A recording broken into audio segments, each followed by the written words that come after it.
गेल्या सोमवारी आपण शिवपुराणाचं शास्त्रसिद्ध श्रवण कसं करायचं याचा विधी जाणून घेतला. आज आपण विद्येश्वर संहिता अध्याय 1 जाणून घेणार आहोत. कलियुगात लोकांचं आचरण कसं असेल. कर्पूर गौर करुणावतारम संसार सार भुजगेंद्रहारम सदा वसंत हृदयारविंदे भवम भवानी सहितम नमामी. गौरवर्ण, गळ्यामध्ये सर्प, परम करुण अवतार, विश्वाचं मूळ कारण, हृदय मंदिरात सदैव विराजमान असणाऱ्या पार्वती शिवजींना माझा प्रेमपूर्वक नमस्कार. प्रयाग क्षेत्र हे पुण्यकारक आहे. येथे गंगा यमुना या 2 नद्यांचा संगम झालेला आहे. ती श्रेष्ठ धर्मभूमी आहे. या ठिकाणी ज्ञानवंत, तपोवंत, श्रेष्ठ ऋषीमुनींनी एक महान यज्ञ करण्याचं ठरवलं. हे वृत्त जाणताच महर्षी व्यासांचे शिष्य सूत ऋषीमुनींच्या दर्शनासाठी तेथे गेले. त्यांना पाहून ऋषीमुनींना अतिशय आनंद झाला. ऋषीमुनींनी सूतजींना हात जोडले आणि ते म्हणाले, आपण त्रिकाल ज्ञानी आहात.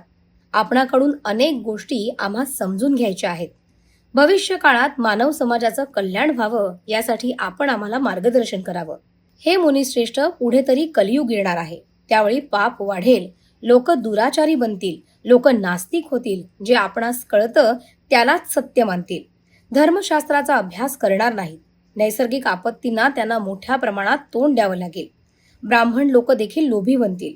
वेदाच्या अध्ययनापेक्षा दक्षिणा किती याकडे त्यांचं लक्ष लागेल.